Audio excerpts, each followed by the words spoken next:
નમસ્કાર, આપ જોઈ રહ્યા છો નેશન પ્લસ ન્યૂઝ. હું છું હિરલ આપણી સાથે. વડોદરાના આંગણે આજે ઉદ્યોગ જગત માટે એક મહત્વપૂર્ણ કાર્યક્રમ યોજાયો હતો.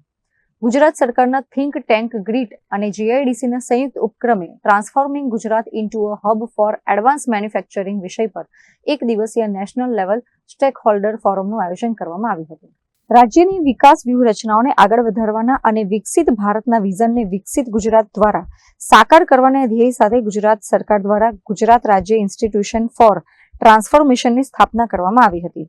ત્યારે આજે ગુજરાત રાજ્ય ઇન્સ્ટિટ્યુશન ફોર ટ્રાન્સફોર્મેશન અને ગુજરાત ઇન્ડસ્ટ્રીયલ ડેવલપમેન્ટ કોર્પોરેશન દ્વારા transforming Gujarat into a hub four advance manufacturing વિષય પર ચર્ચા કરવા માટે એક મહત્વપૂર્ણ ફોરમનું આયોજન કરવામાં આવ્યું હતું.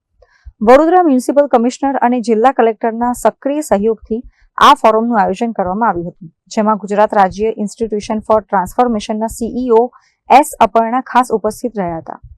શહેરની Grand Mercury Surya Palace Hotel ખાતે યોજાયેલા આ કાર્યક્રમમાં વિવિધ ક્ષેત્રના નિષ્ણાંતો અને હિસ્સેદારોએ પણ પોતાની હાજરી નોંધાવી હતી, જેમના દ્વારા ગુજરાતને મેન્યુફેક્ચરિંગ ક્ષેત્રે વૈશ્વિક સ્તરે અગ્રેસર બનાવવાની દિશામાં વિચાર વિમર્શ કરવામાં આવ્યો હતો.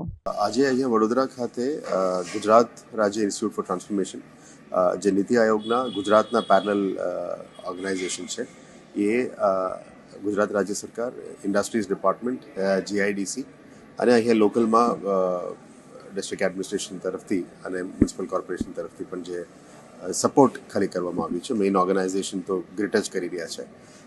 એ ખાસ કરીને ગુજરાતને એડવાન્સ મેન્યુફેક્ચરિંગના એક ડેસ્ટિનેશન તરીકે જે બનાવવાનું છે એ બાબતના દિશામાં જ આજે ચર્ચા કરવામાં આવી છે.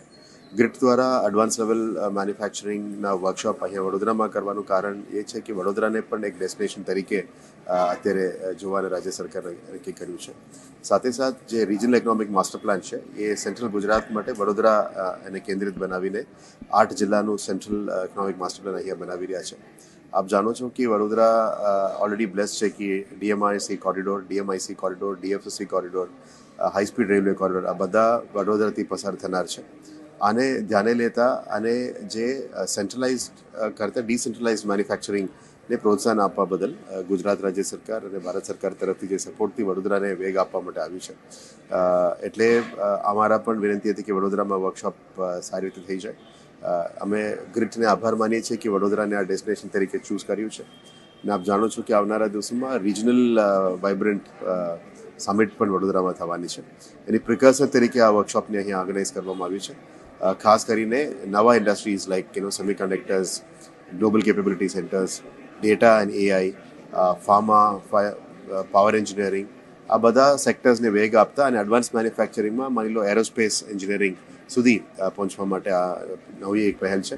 આમાં વડોદરાની આજુબાજુના તમામ ઇન્ડસ્ટ્રીઝ, વડોદરાના આજુબાજુના ઇન્ડસ્ટ્રીયલ એસોસિએશન્સ, મોટા સ્ટેક હોલ્ડર્સ, મોટા મલ્ટીનેશનલ કોર્પોરેશન્સ, આ તમામને અહીંયા બોલાવવામાં આવ્યું છે.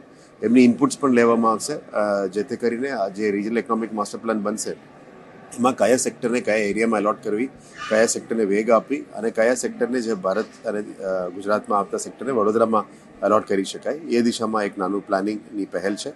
આશા રાખીએ આ વર્કશોપમાં જે પણ ઇનપુટ્સ વડોદરાના ઇન્ડસ્ટ્રીયલ લીડર્સ છે, વડોદરાના નોલેજ થિંક ટેન્ક છે, ઇન્ડસ્ટ્રીયલ એસોસિએશન છે, સીઆઈ તરફથી પણ છે, આ બધાની ઇનપુટ્સ ધ્યાને લઈને રાજ્ય સરકાર અને વડોદરાના એડમિનિસ્ટ્રેશન એના ઉપર આવનારા દિવસોમાં કામગીરી કરશું એવા અમે અપેક્ષા રાખીએ છીએ. અને આશા રાખીએ કે આવનારા દિવસોમાં જ્યારે ગુજરાત 2047 અને ભારત 2047 વિકસિત ભારતની વાત કરીએ ત્યારે વડોદરા પણ વિકસિત બને એ દિશામાં અત્યારે કામગીરી કરવા માટે આ વર્કશોપ ઓર્ગેનાઇઝ કરવામાં આવ્યું છે. કેમેરામેન નવનીત પરમાર સાથે Chirag Patel, Nation Plus News, Vadodara. સમાચારોના સતત અપડેટ મેળવવા માટે અમારી નેશન પ્લસ ન્યૂઝની યુટ્યુબ ચેનલને સબસ્ક્રાઇબ કરો, બેલ આઇકન દબાવો અને જોડાયેલા રહો ફેસબુક, ઇન્સ્ટાગ્રામ અને ટ્વિટર પર.